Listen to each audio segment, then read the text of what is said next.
নমস্কার বন্ধুরা, আজকের রাজ্যের এক্সিট পোল আপনাদের সামনে তুলে ধরবো।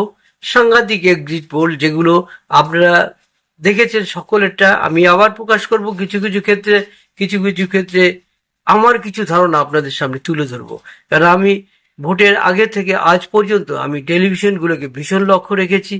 সেদিকে লক্ষ্য রেখে আমি কিন্তু একটা জায়গা তৈরি করেছি, সেইটা আপনাদের পরে আমি জানাবো। আগে এক্সিট পোল বিভিন্ন সংস্থা কিভাবে কি করলো সেটা নিয়ে আপনাদের সামনে তুলে ধরবো। লোকসভা ভোট শুরু হয়েছিল এবং এই সপ্তম পর্যায়ে যে লোকসভার ভোটগুলো হচ্ছে, Lok Sabha exit pole result update. 1 June শেষ হচ্ছে সপ্তম দফার ভোট গ্রহণ। ভোট পর্ব মিটতেই সব নজর থাকবে এক্সিট পোলে।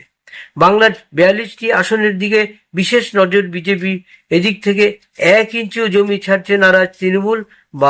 বাম এবং কংগ্রেসের আসন সমঝোতা কি কোনো প্রভাব ফেলতে পারে এবারের এক্সিট পোলে মিলবে পূর্বাভাস? জেনে নিন বিস্তারিত। শনিবারই সমাপ্ত হচ্ছে লোকসভা নির্বাচন। এদিন যখন ভোট মিটে যাবে, সকলেরই নজর থাকবে এক্সিট পোলে। তা বন্ধুরা, প্রথমেই বলে রাখি, এক্সিট পোল নাথিং একটা জিনিস আন্তাবড়ি মানুষের কাছে ছুঁড়ে ফেলা হয়। মানুষ যে খবরগুলো এক্সিট পোলের সংস্থাগুলোকে দেয়, তারাও কিন্তু মিথ্যা কথা বলে, পরিষ্কার মিথ্যা কথা। কারণ তারা ওপেনলি কিছুই বলতে চায় না, হয়তো যেটা করে এসে তার উল্টোটা বলেছে। আর সেই সব দিকে লক্ষ্য রেখে এরা কিন্তু সেই ক্যালকুলেশন করে একটা ডিক্লেয়ার করে। এইসব ডিক্লেয়ার করে কি মানে আছে? তবু সবাই দিয়েছে, আমরা সংবাদের অংশে রয়েছি, তাই আপনাদেরও এই এক্সিট পোলটা সেসব বিভিন্ন সংস্থা কিভাবে কি করেছে জানাবো। লাস্টে কিন্তু আমার মন্তব্য আপনাদের সামনে, আমার এক্সিট পোল আপনাদের সামনে তুলে ধরবো। তৃণমূল এবং কংগ্রেস, বিজেপি, বামফ্রন্ট, এদের সকলের। তা আসুন আমরা দেখে নিই কোন সংস্থা কি বলেছে। এসব কিন্তু বারবার ভুল প্রমাণিত হয়েছে। গত বছরে ভোটের ব্যাপারে অনেকে অনেক কিছু বলেছিল, 10টা বললে একটার কিছু না কিছু একটু খেটে যায়, এই আমি বিশাল বলে ফেলেছি। না বন্ধুরা, এটা একদম নাথিং। তা ভোটের পূর্বে কোনো এক্সিট পোল চালানো উচিত নয়, তাতে মানুষ বিভ্রান্ত হয়। ভোটের পরে এক্সিট পোল হোক, বুথ ফেরত হোক, সেটা ঠিক আছে, একটা ধারণা আমি আপনাদের দিলাম, কিন্তু ভোটের আগে নয়। লোকসভা ভোটের বুথ ফেরত সমীক্ষা। আসুন, নিউজ 18 এর এক্সিট পোল বলছে বাংলায় তৃণমূল পেতে পারে 18 থেকে 21টি আসন, বিজেপি পেতে পারে 21 থেকে 24টি আসন। লোকসভা নির্বাচনে নিয়ে India today x my India এর বুথ ফেরত সমীক্ষা মোতাবেক বঙ্গে বিজেপি 26 থেকে 31টি আসন পেতে পারে, তৃণমূল পেতে পারে 11 থেকে 14টি, কংগ্রেস পেতে পারে 0 থেকে 2টি আসন। TV9 পোলস্ট্যাট পিপলস ইনসাইটের বুথ ফেরত সমীক্ষা। বাংলায় 42টি আসন, তার মধ্যে 24টি আসন পেতে পারে তৃণমূল, বিজেপি পেতে পারে 17টি আসন, কংগ্রেস 1টি আসন।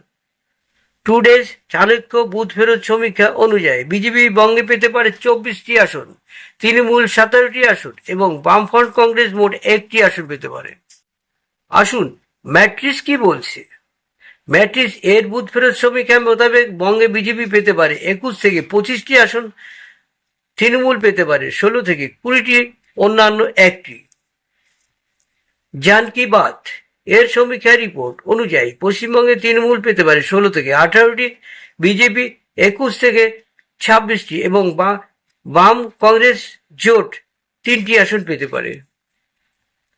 সেই ভোটারের বুথ ফেরত সমীক্ষায় বলছে বাংলায় তৃণমূল পেতে পারে 13 থেকে 17টি আসন, বিজেপি 23 থেকে 27টি আসন, বাম কংগ্রেস জোট পেতে পারে 1 থেকে 3টি আসন। তবে বুথ ফেরত সমীক্ষা ধ্রুবসত্য নয়।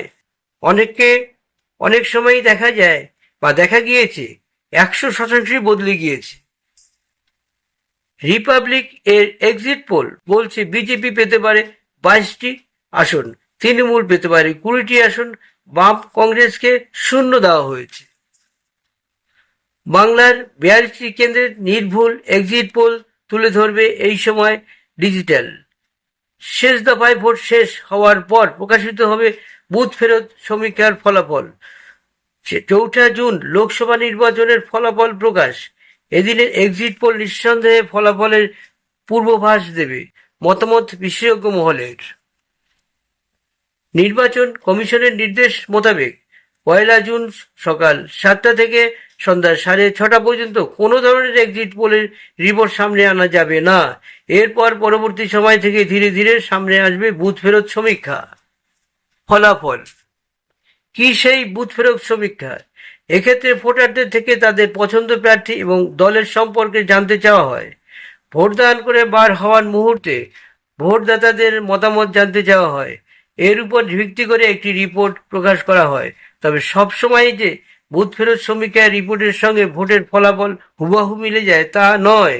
অতীতে একাধিক সময় দেখা গিয়েছে এক্সিট পোলের রিপোর্ট পুরোপুরি বদলে গিয়েছে ফলাফলে। বাংলায় 42টি লোকসভা কেন্দ্র মধ্যে 19 সালে 18টি আসনে জয় হয়েছিল বিজেপি। কংগ্রেস পেয়েছিল 2টি আসন, 22টি আসন পেয়েছিল তৃণমূল। লোকসভা নির্বাচনের প্রচারে একাধিকবার রাজ্যে এসেছিলেন নরেন্দ্র মোদী, অমিত শাহ থেকে শুরু করে একাধিক কেন্দ্রীয় নেতা। অন্যদিকে রাজ্য জুড়ে প্রচার ময়দানে দাবিয়ে বেরিয়েছিলেন তৃণমূল সুপ্রিমো মমতা বন্দ্যোপাধ্যায় এবং দলের সেনাপতি অভিষেক বন্দ্যোপাধ্যায়।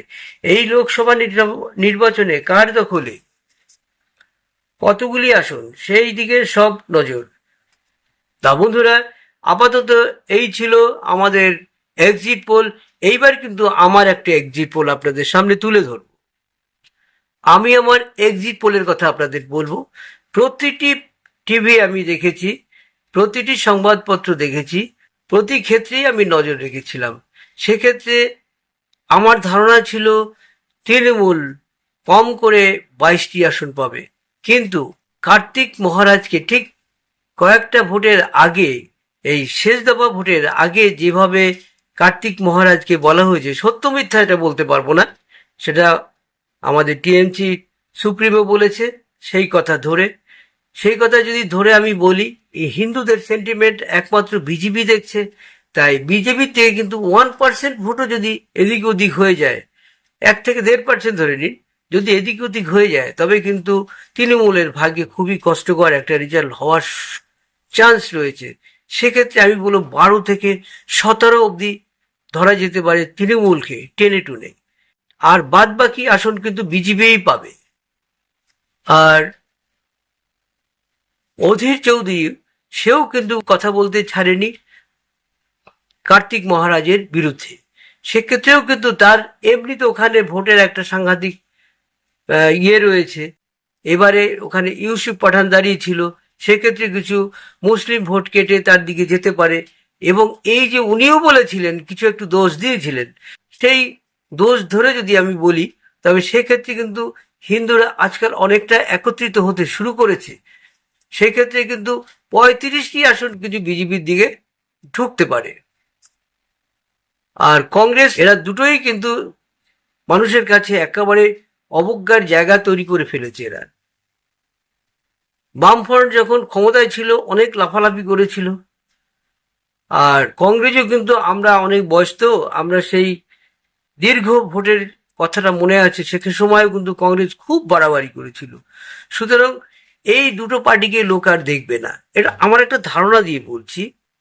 আর এই কারণেই আমি বললাম 12 থেকে 17 তৃণমূল 35টি আসন নিলেও নিতে পারে, সেটা হচ্ছে বিজেপি।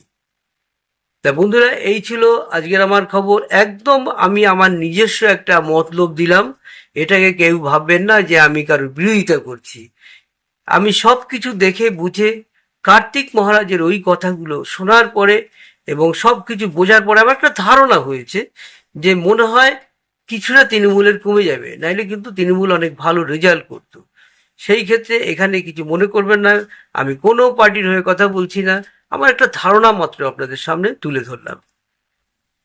আপনারা তো অবশ্যই কমেন্টস করবেন, জানাবেন আমার মতলবের কথাটা কি হলো, এটা কি ডেঞ্জারাস খারাপ কিছু বললাম না ভালো বললাম, এটা অবশ্যই আপনারা জানাবেন।